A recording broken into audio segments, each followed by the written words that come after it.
আপনি কি জানেন টানা ৩০ দিন শুধু ডান কাত হয়ে ঘুমানোর অভ্যাস করলে আপনার হার্ট ও ব্রেনে কি অবিশ্বাস্য পরিবর্তন ঘটে? চলুন দেখি। প্রথম দিন, মানুষের হার্ট বুকের বাঁ দিকে থাকে। আপনি যখন ডান কাত হয়ে ঘুমান তখন মাধ্যাকর্ষণ শক্তির কারণে ফুসফুস বা অন্যান্য অঙ্গ আপনার হার্টের ওপর কোনো চাপ ফেলতে পারে না। ফলে প্রথম রাতেই আপনার হার্ট অনেক সহজে এবং শান্তিতে রক্ত পাম্প করতে পারে।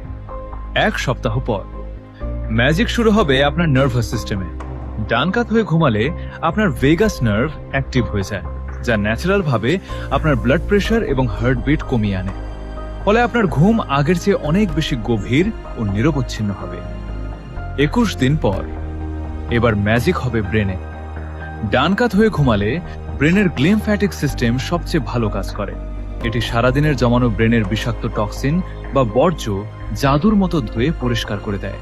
ফলে আপনার মেমোরি শার্প হয় এবং ব্রেন ফগ দূর হয়। ৩০ দিন পর আপনার হার্ট অ্যাটাক এবং অ্যালজাইমার্স বা স্মৃতিভ্রম রোগের ঝুঁকি ম্যাজিকের মতো কমে যাবে। সকালে ওঠার পর আপনার কোনো ক্লান্তি থাকবে না এবং আপনি সুপার এনার্জেটিক ফিল করবেন। তাই আজই ডান কাত হয়ে ঘুমানোর অভ্যাস করুন।